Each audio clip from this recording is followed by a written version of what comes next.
Good afternoon, guys. Welcome to this talk. It's called, it's called How to Plug in Your Clicker. It's a really neat talk. There we go. It's called, What Did You Just Say to Me? A little bit about me. My name is Jerry Gamblin. Right now, I'm the security specialist at the Missouri House of Representatives.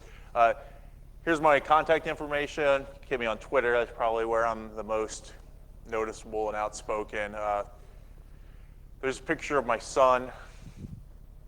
We're about the same. We both act like 5-year-olds. One of us has a good reason to. I work in a building full of people who love to communicate. And it might not seem like they do, but they really, really do. So I'm sitting back and I'm trying to figure out, why am I going to give this talk? And it's pretty simple. I suck at communicating. And it was costing me professionally. Here's how it works where I work. When it's time to come up with budget requests, we all get into a room and you plead your case.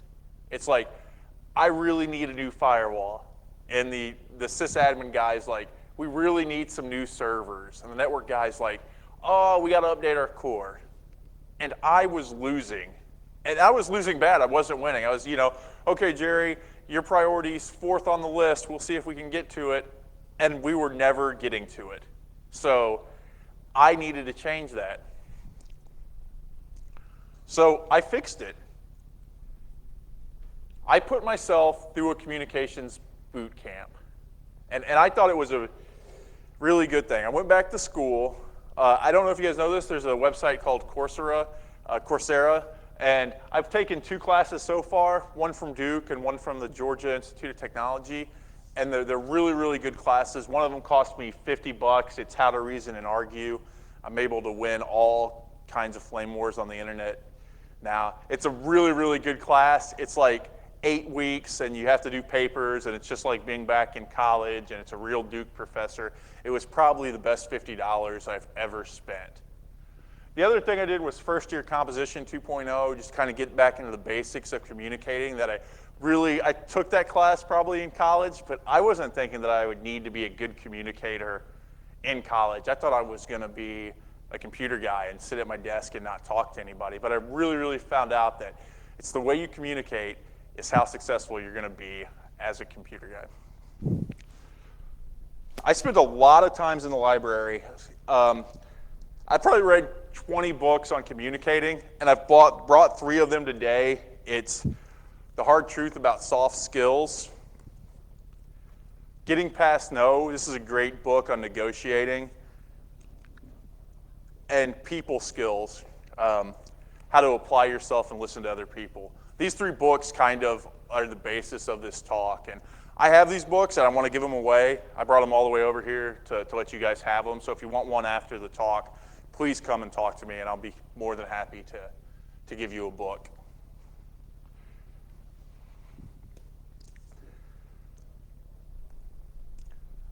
I also spent a really, really long time practicing. I practice all the time.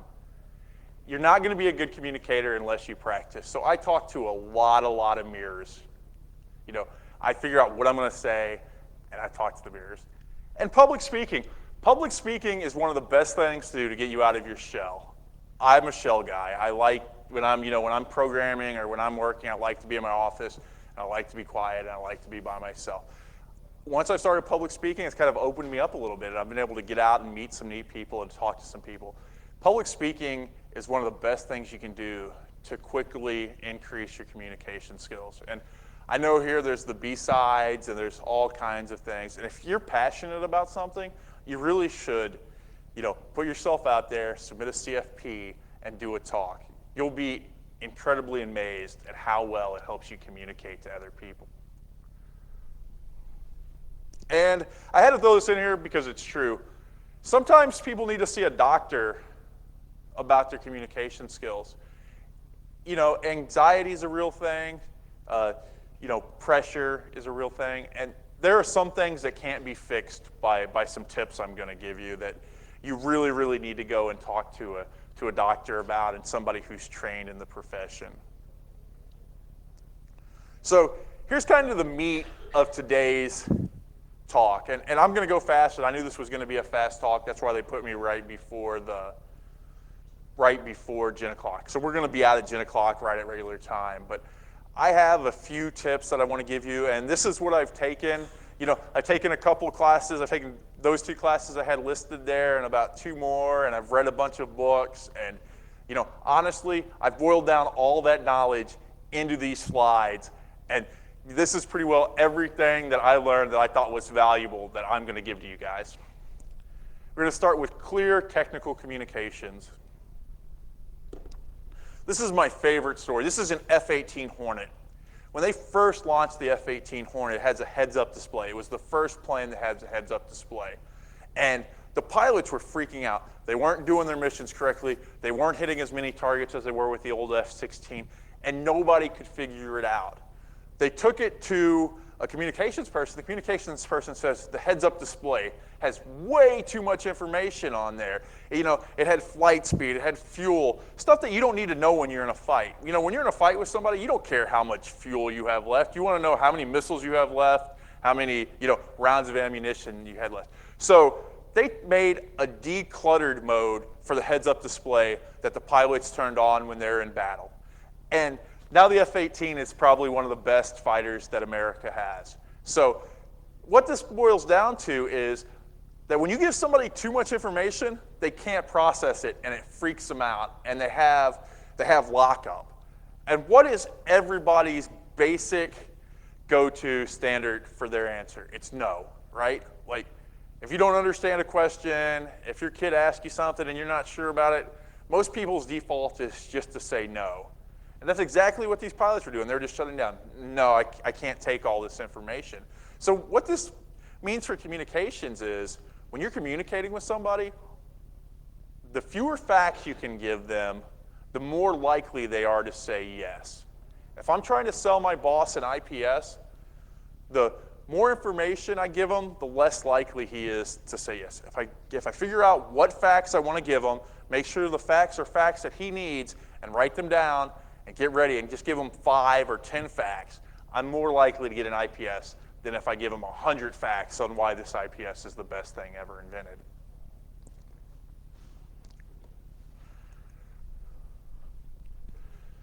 Nobody wants to feel dumb, right? I was just on a panel where one of the speakers was talking about how a board, I was speaking on a panel, and we were talking about why pen testing is important. He's like, oh, a board doesn't care about pen testing. They don't want to see the report. And no, they do want to see the report. If you think that people that you're talking to aren't interested, or are dumb, or doesn't care about security, you're never going to get any kind of feedback or any kind of buy-in. Like, if you treat people dumb or try to dumb it down way too much, they're just not going to listen to you. It's human nature. One of my professors said you want to have the one-step rule. And that's how you guys pick your classes, right? If you're a pen tester, you're not going to go to a pen testing 101 class. Everybody wants to be talked to one step smarter than where they are.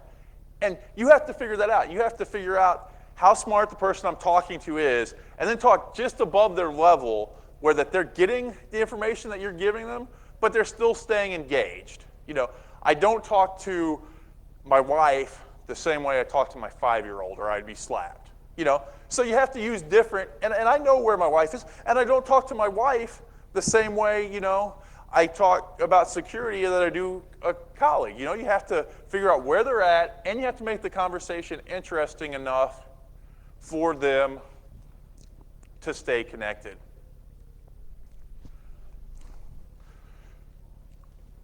This is the 2-question rule, and I live by this. When you're in an important conversation, you should always ask 2 questions. And I don't know the questions. Those are your questions to come up with. It shows that you're interested, and it shows that you're engaged, and it doesn't take over the conversation. When I'm having a conversation or negotiation with somebody, I'm thinking, what are my 2 questions? Because if you ask 15, you're just an asshole, right? If you ask 2, you're saying, oh, I'm interested in this, I'm paying attention, and I want to know, but I'm not going to take over this conversation. I'm going to let this guy talk to me, and I'm going to come with my 2 questions, and they're going to be the best 2 questions I can come up with. Bring notes. I take notes everywhere. It's really changed the way I communicate. If I know I'm having a big conversation with my boss, I write down a bunch of notes about the subject. And it's so important to have those notes and to pre-think about your conversations.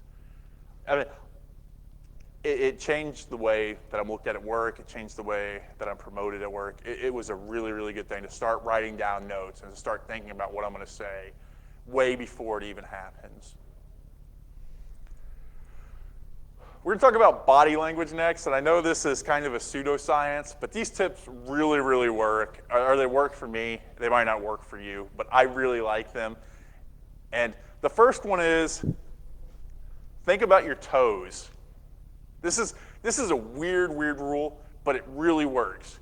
If you just think about your toes, think about your big toes, our bodies are dumb machines, and to think about your toes, you have to think about every other muscle in your body that leads to your toes, so it kind of centers your body. One of my communications instructors told me, they said, right before you give a big speech or you talk to somebody important, one of the best things you can do to calm your body is just to think about how your toes feel. And, I didn't believe her until I tried it. I mean, if you're just sitting in your chair and you're like, how do my toes feel? Your brain is a simple machine. It just feeds through your body. And you can't think about how your toes feel without thinking about how the rest of your body to your toes feel. All right, we're at the belt buckle rule, or what I call the naughty bits rule.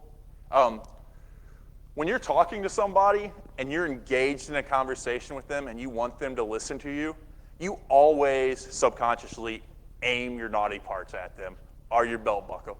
It's a proven fact. Like if we go out here, you can watch.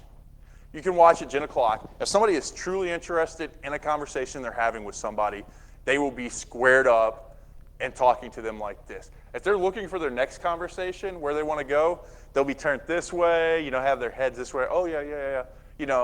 But when we talk to people and we want them to listen to us and we're interested in them, we always square up our body and have a conversation face to face. That's what it means. That's what face to face means, is that you square up and you have that conversation.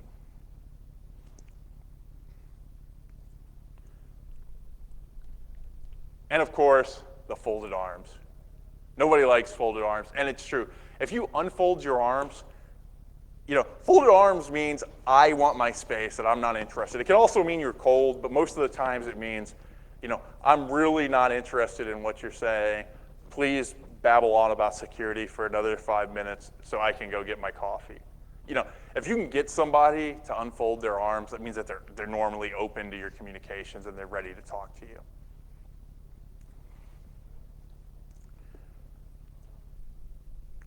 We're going to go on to the art of listening. And I truly believe this. You can honestly make more friends or be more productive at work by listening to your coworkers for 2 months than you can by trying to tell them how awesome you are for 2 years. If you just sit down and let somebody tell you their story and not try to interject your own story, you'll be more popular. People will value your opinion and trust you. I mean, I see it all the time when we're out here, right? Like, you're in the middle of a conversation and the guy you're talking to is ready or was ready before you even finished your first half sentence to tell his story, right? What this is about is listening. We want to be active listeners, and when you're listening, it's important to really try hard not to give clues that you're ready to talk. How many people have this nervous tick when you're in a conversation and you want to get a point in that you start moving your arms? And when was the last time you had a conversation with somebody and your main goal in that conversation was just to listen to what they had to say? I wish mine was more, and I try to work on this, and it's hard. I called my wife, and yeah, I want her to tell me what she's thinking, but really, I have a list of stuff that I want to get to talk to her about, and I want to run that laundry list off. And I didn't really call to listen to her, and she didn't call to listen to me. We called to exchange information. But when you slow down and start listening to people, it really changes the way you're perceived and the way people listen to you.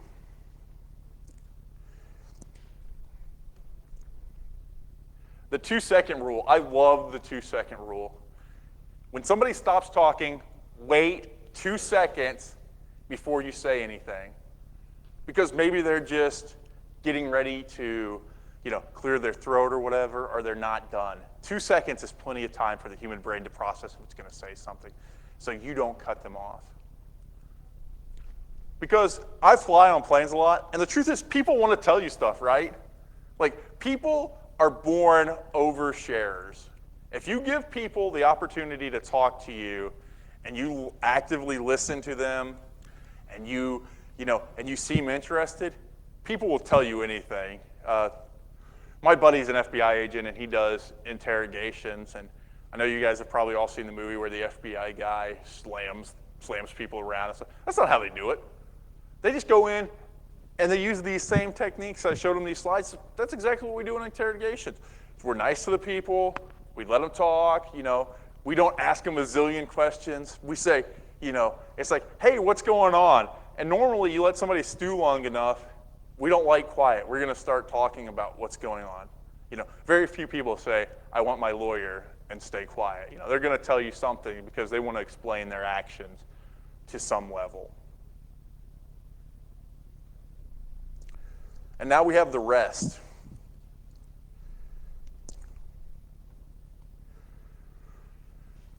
Patience is the hardest thing that you can have. And as a parent and as a security guy, I run low on patience a lot, right? Because we don't want, dumb people doing dumb stuff on our networks and, breaking it. But if you have patience, if you're known as a guy who's patient with people who will show that IT guy, that first level IT guy 4 times how to reset a WSUS client or to how to install this, your AV correctly, you're going to gain a lot of points, and people are going to want to communicate more with you.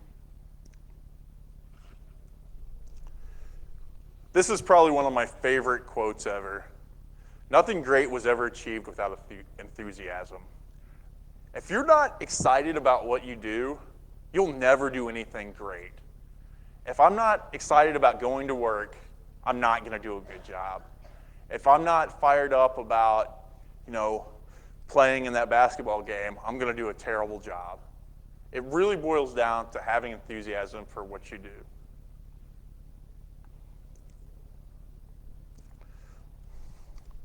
I also really, really like to map out conversations.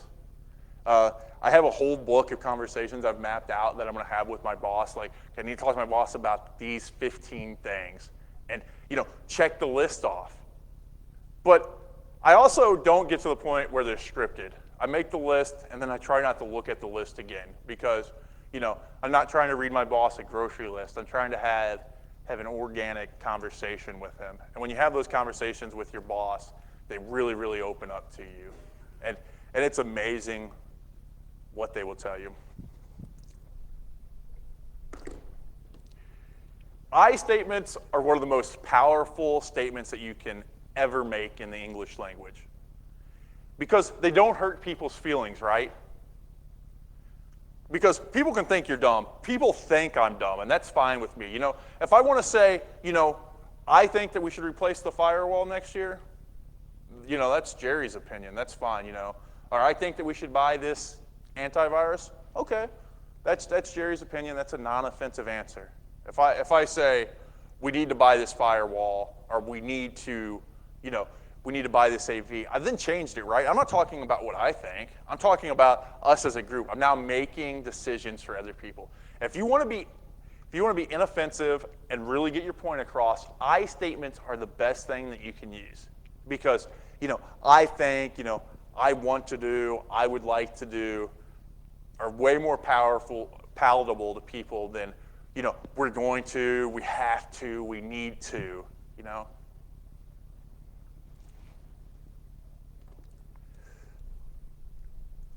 Tone. You guys ever worry about your tone when you're talking to somebody? I mean, outside of the time you snap at people, do you ever concentrate on your tone when you're speaking at work?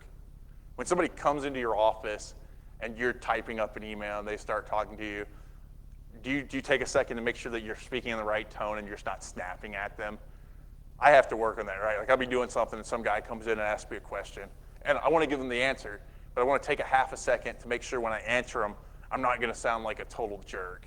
Because that's another thing we're bad at, right? It's like, hey, what's the, where's that key located at, or where's that install file located at? And you're like, blah, blah, blah. And you seem like you're cranky when you're not, but you didn't take that second to center yourself before you talk.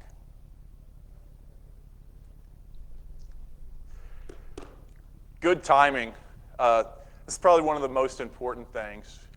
I don't talk to my boss on Monday mornings before noon, on Friday afternoons, on Friday afternoons afternoon, or, any day before 9 and after 4. I just don't start important conversations with him.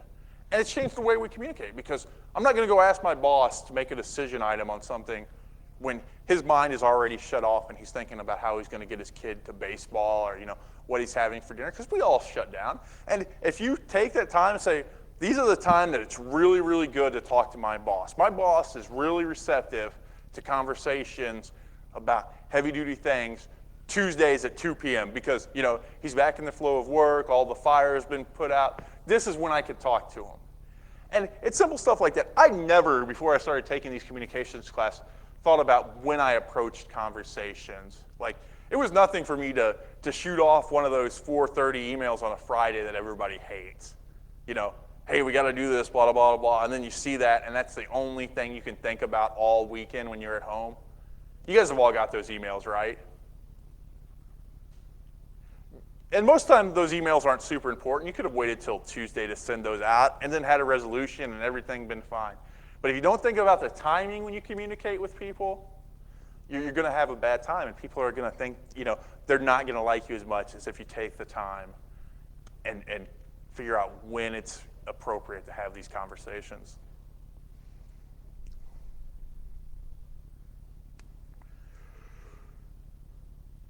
Stop talking. And this is kind of weird, but we talk too much as adults. We ramble on. We need to figure out how we can get our point across in the fewest words. Just like the heads-up display thing. You want to have concise communications, because concise communications always win. The longer your message is, the less likely you are to read it. I have a buddy who lives out in San Francisco. His emails are never longer than 2 sentences. He will never, and that's his whole thing. He's a CEO of a startup out there. He says, if I can't say it in 2 sentences, I'm not emailing it because people won't read it. So I'm not that bad, but if I can't get an email point across in 2 or 3 sentences, you need to have a stand-up meeting. You need to call the person. It's kind of the Twitterification of email. It's short, precise communications. So we're going to have a recap real quick, and then I'm going to get you guys out of here so you can go get some gin. And I'll be joining you because this is my last talk for the day. Remember to declutter your conversations. The less information you give, but the more important information you give, the more likely you are to get a yes. Feel your toes. It works for me. It might not work for everybody else, but if I ever want to center myself before I have a big meeting, just thinking about my big toes is a trick that works for me. Aim your naughty parts at people. They really, really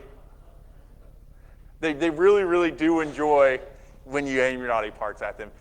Just watch out here. When we go out here, you'll be able to tell. If you look for it, if you watch when people are talking, the people who are really into a conversation will be squared up to each other and talking. The people who are looking for their next conversation, trying to find that more interesting person to talk to or where their friends are, they're all turned this way and, not really talking, but they're having a conversation, not trying to be rude, but they're looking. If somebody's in a real conversation, you always turn together. I statements are important. If you learn anything from the day and you want to change what you do when you go back to work on Monday, is to change the we have to I have to, I want to, I think we should. It's way less offensive. And that one tip alone right there is probably worth your guys' 30 minutes. I mean, I really love that tip. It's really changed the way I communicate, changed the way people think about the way you communicate. I statements aren't offensive. I mean, they can be in some context, but when you're in a meeting, I want to do this, I think we should do this, is way better than we're going to do this or we should do this. And I told you guys this was short, and we're going to get out to 10 o'clock, so that's all I have today. Here's my contact information again, and like I said, I brought these 3 books, and I really want to give them away so I don't have to take them back. So if you're interested in reading any of them, please come and get one after we're done here.